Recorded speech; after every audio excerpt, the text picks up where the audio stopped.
Hi there. Today I'm here with Eugene Vinitski, who is a tarot creator.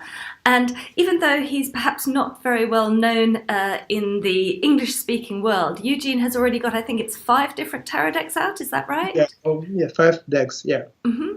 And his most recent deck, the Venetian Tarot, has just been out since November 2017, so fresh off the presses. Yeah.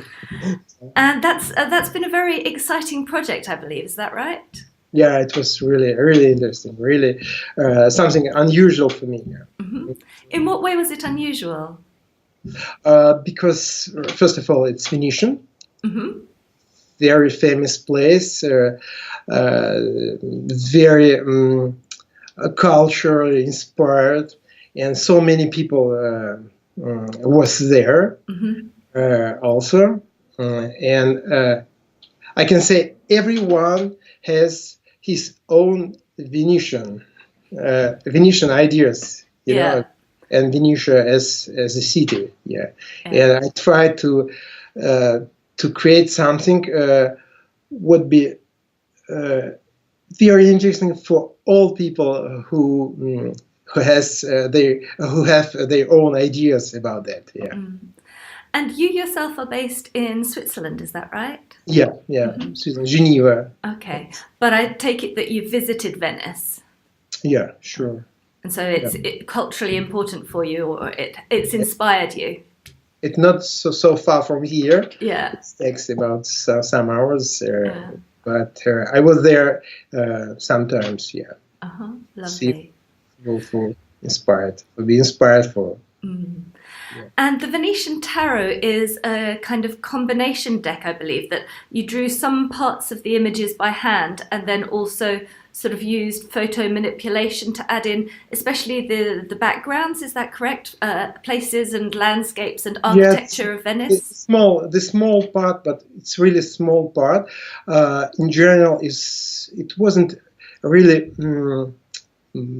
As you say, manipulation, but I use a lot of the texture, the texture of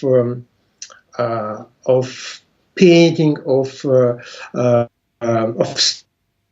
stone, the texture materials, what use as photo, But in general, it was drawn.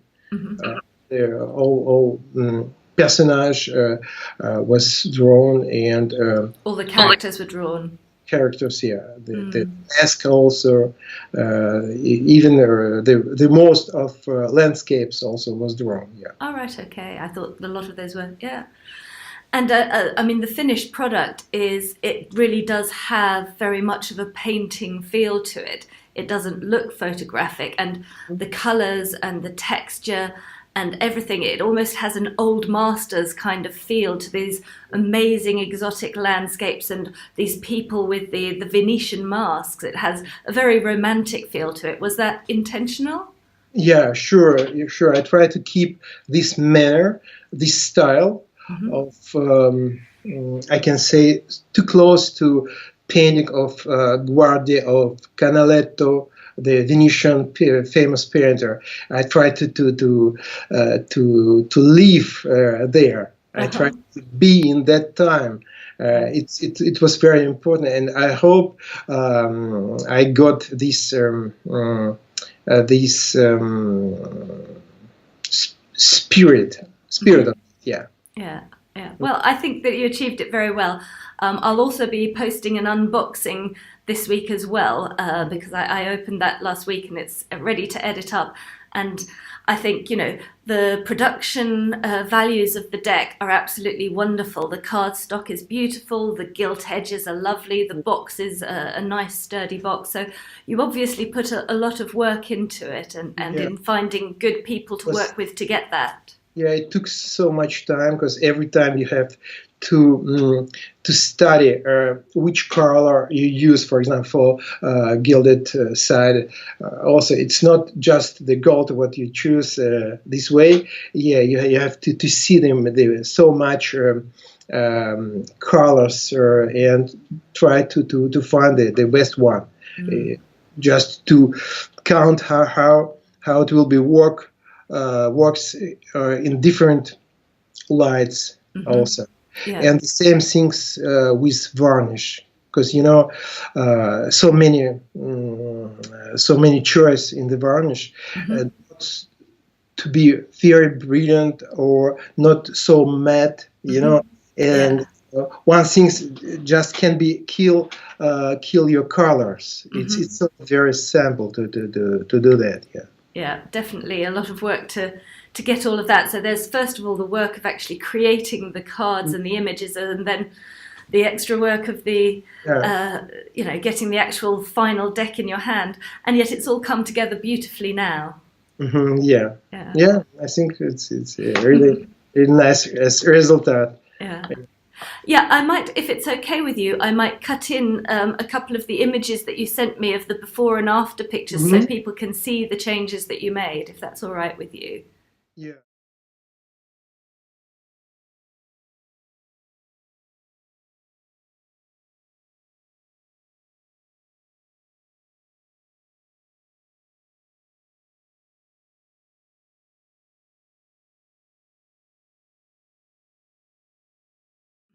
Yeah, it was very interesting because I produced the first line. It was just a major arcana. And I stopped. I tried to see how it works together, how it works separately. I mean, it works as how you can read the image, how you can appreciate this image. Yeah. And I stopped for 2 weeks. And then I restart to work, and I start to change the image, and then I had the image what I have now. The last revision, I can say. It's exciting enough to see how I start and what I got then. Yeah, where it moved to. Yeah, lovely. So, I mean, that's kind of what's most recent. But I wonder as well about how you first got interested in the tarot. Yeah. It was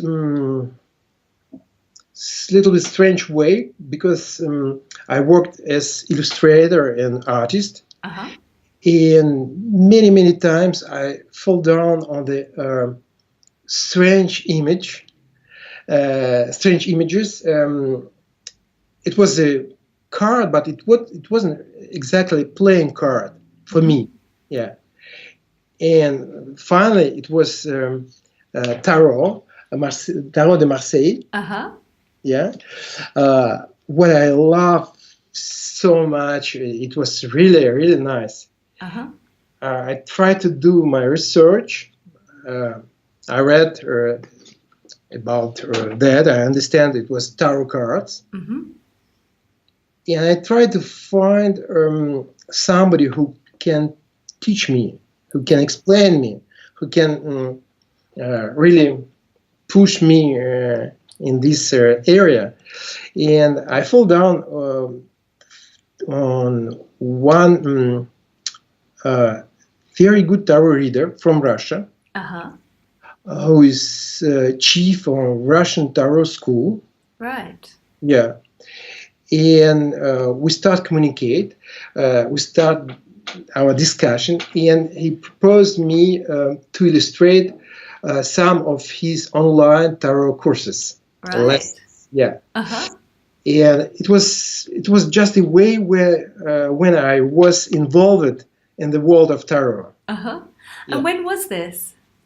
It was 6 years ago. 6 years ago, yeah. Yeah, I can say short period and very long period at the same time. Yeah. It can be very intense. I mean, you've done Yeah, 5 decks in sure. 6 It's a years. good That part. must be. Very intense. Yeah. So is that how you got involved with the Lubov Tarot, which is another of the decks that you illustrated? Yeah. Yeah. It's another one story because it's this style, this manner. It's very famous in Russia because it's a wooden engraving pictures. I can say it was communication tool at 17th century in Russia, because we hadn't newspaper, internet at the time. Yeah. And they create very nice picture, so close to, now you can see it, to tarot. I will show you. Right, yeah. That could be the Knight of Wands. Yes. Yeah. And already working for tarot illustration for this special course, and just revising this book, I told myself, look, this is a very rich material for the deck, and I can, with my new baggage, my new material and new ideas, we can create a new deck. And I told this tarot reader, Sergey, and we start working. And finally, we did it for 2 years. We finished this deck. Really nice deck. This one. Lubov, is that? Lubov, yeah. Yeah. Unfortunately, we have some text on the cards on Russian. Yeah. But I hope in nearest future they print it also in English. It will, very interesting. Yeah, it's my first deck, and it was just the beginning. It pushed me in very, very intense creation of new deck, and in the process. Yeah. So can you say a little bit about your other decks? Because there's the Money Tarot, and which other ones are there? Yeah, the next decks after Lubov, I create the deck to art of American artist Herring. Maybe, I don't know if you hear about him, but very nice art. It was only 22 major arcana. Right. Yeah, very funny, very colorful. Quite a playful deck. Yeah. No, it's not playful. It's just a normal major arcana tarot deck. Yeah, you can see it here. Yeah. Lovely. But only 22, because I found it's enough just for the small working with tarot. And I can say in the same time, I found very interesting idea for money tarot, because I never hear somebody do anything about money, about banknote.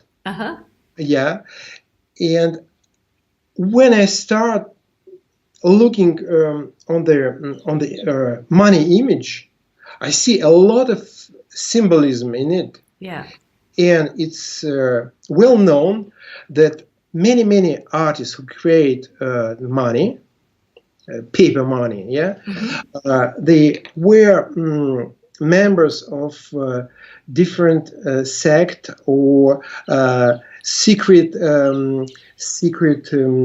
Societies. society. Yeah, yeah. Uh-huh.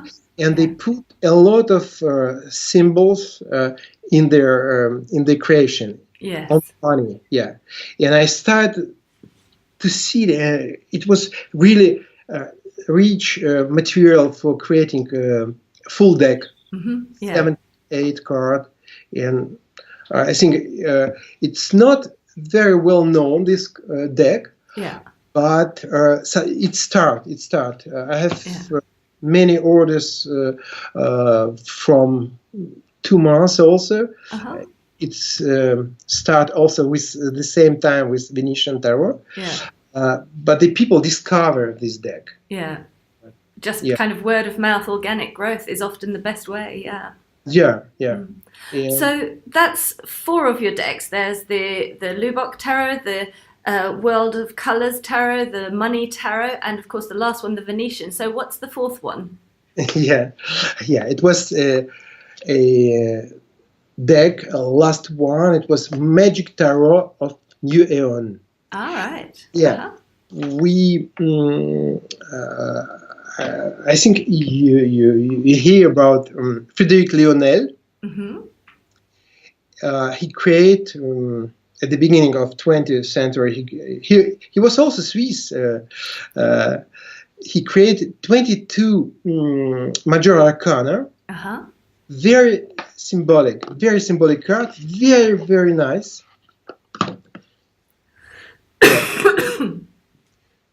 This kind of card. Right, okay. Yeah, but it was only 22 arcana. Okay. And I know that this reader, Sergei Savchenko, he loved it so much. Mm-hmm. We thought about that and we create 56 minors. Uh-huh. Yeah. And it was completely different, but in the style of Lionel, but our own creation. And now this deck was printed. You know, a lot of symbols, a lot of different, different image, mm-hmm.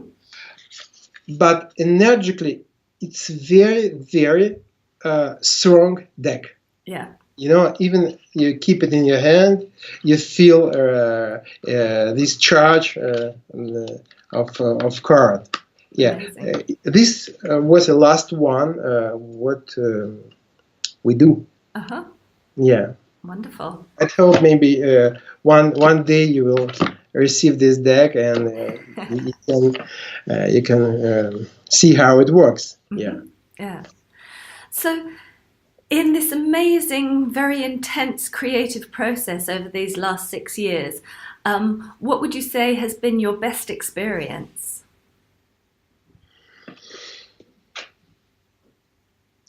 Best experience, all of them was really exciting. But the best experience and really greatest challenge, I can say, to try to create something which was accessible for different people, mm-hmm. for professional tarot readers, for beginners, for people just concerned or interested by tarot, try to understand the life and surroundings spiritually. Uh-huh. You know, it's very complicated to do something which works, which really accessible for different people. Mm. Yeah. Because, for example, with the Venetian Tarot, you've clearly gone with a more Rider-Waite traditional basis rather than following the Tarot de Marseille that was your original sort of inspiration, or something completely different like the Magical Tarot of the New Aeon, which looks like a very different system. So would you say that that's probably your most accessible deck? Accessible in the sense of easy to read straight out of the box. Yeah, yeah, I understand, but I try to find the explanation. Rider-Waite, we can say it's more accessible than Marcel Tarot. Yeah. Yeah? Why? Because Pamela drawn the minors. Yeah? Yeah. Not just the symbols or... it's not just 8 ones, it's a person doing something in a landscape. Exactly, yeah. It means behind you can read, every time you can read the story, you can say, this scene, I see the man who tried to do something. Yeah, a small story. Yeah. What I do the same in Venetian. Yeah, I try to... every time I try to tell the story, I can say the small script, small scenario. Yeah. Yeah. I have this experience because at the beginning of my artistic career, for the 7 years, I worked as a filmmaker, and I was art director. In Russia, and I was so close this process of creation of scenario and try to realize it, and I tried to repeat it here with tarot. It's interesting because, of course, Pamela Coleman Smith came from a theatre background as well, so that's similar. Exactly. Yeah. A little bit same way, and now it helps a lot to the people to read every card. Yeah. You can try to use the booklet, and at the same time I count that people can understand what's happened initially with their intuition. Yeah, absolutely. So over this whole process, what would you say has been your greatest challenge? I think this idea to create something understandable, accessible for different range of people. Yeah. Well, from my point of view, you did a very beautiful job of it, because I think it's a lovely deck. Yeah. Thank you. And do you personally have a favourite deck or a favourite card, either one of your own creation or something else?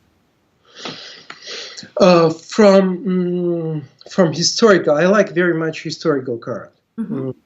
The modern, it's difficult to judge other artists, but I can tell that my favorite it's this deck, Visconti Sforza. Yeah. Tarot of Master and Noble Tarot. I like it very much. The Tarot, it's the same Marcel group. Because and what else? And did you say the Tarot of the Masters? Is that the James Rickleff deck? Yeah. Lovely. This one. Yeah. Yeah, I like very much the illustration. I find it very rich, very spiritually strong. Yeah. So you mentioned the spiritual side of it. How do you use the tarot for yourself? Not so often. I have not time for that. But sometimes my friends ask me, as if I tell you about one of the most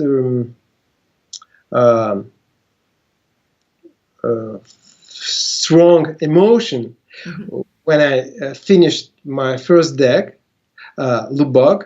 I had one friend who came in my place and asked me about something. Yeah. And it was the first time when I see how my deck answered the question. It was really very, very strong emotional. Yeah, I can imagine. So now that you've finished the Venetian Tarot and gone through the whole publishing process and so on, what is currently on your work table? Because you said that you've been working a lot over the weekend and so on. What are you working on at the moment? First of all, I have to finish with shipping what I have all day.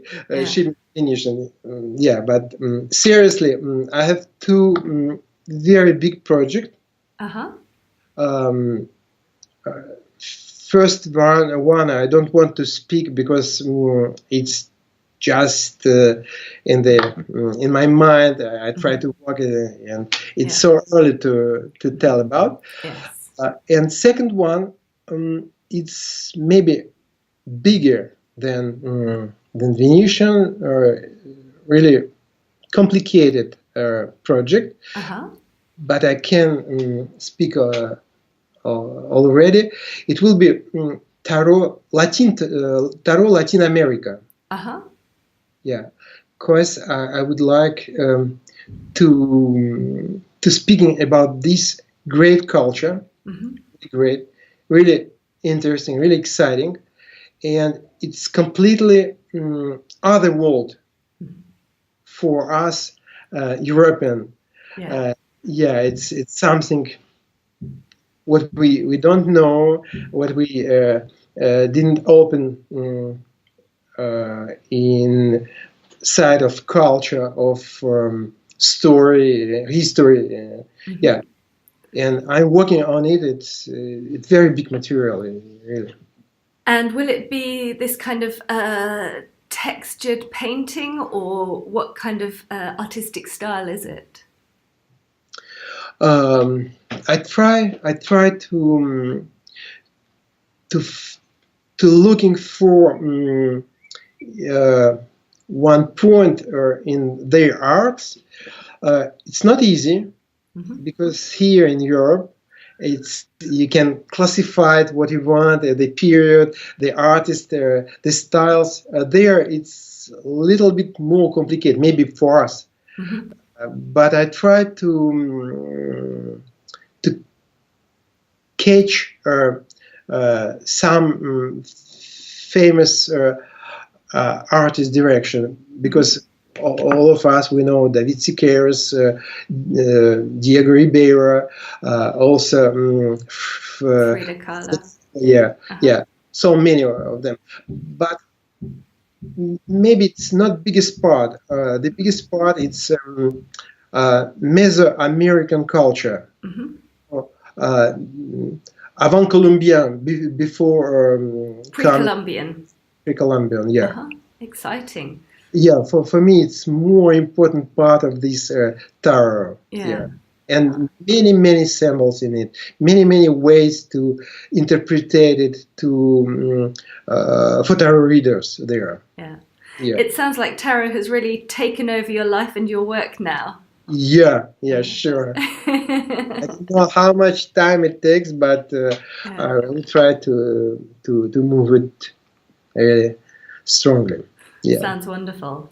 Well, so I know that you are you have a Facebook page for the Venetian Tarot, and you also have a website where people can buy the decks. I'll put the links to that below. And are you on any other social media that people can find you? Yes, I also have a YouTube channel with some videos devoted to Venetian Tarot. And I have to create, in the nearest time, I will create the group for Money Tarot, for the people can exchange the experience about Money Tarot, try to translate the meanings there and symbols on the card. Because the money, it's complicated. It definitely is. It sounds like a very exciting time. Very exciting, very rich time. I can say very rich time. Is there anything else that you'd like to share with us? just I can say I discover really new art. Uh-huh. For me, it's completely new art of tarot creation. Uh-huh. And I'm really happy to discover it. And I think tarot creation bring me in another spiritual dimensions. Mm-hmm. Yeah. Yeah. What I got in during this time. Yeah. Amazing. Yeah. Well, thank you ever so much for taking the time to talk with me today. It's been a real pleasure. And as I say, your Venetian Tarot is absolutely lovely, and your other decks look very interesting too. Thank So you. I wish you the best of luck with those and with these new creations that you are bringing to life. Thank you a lot. Thank you a lot.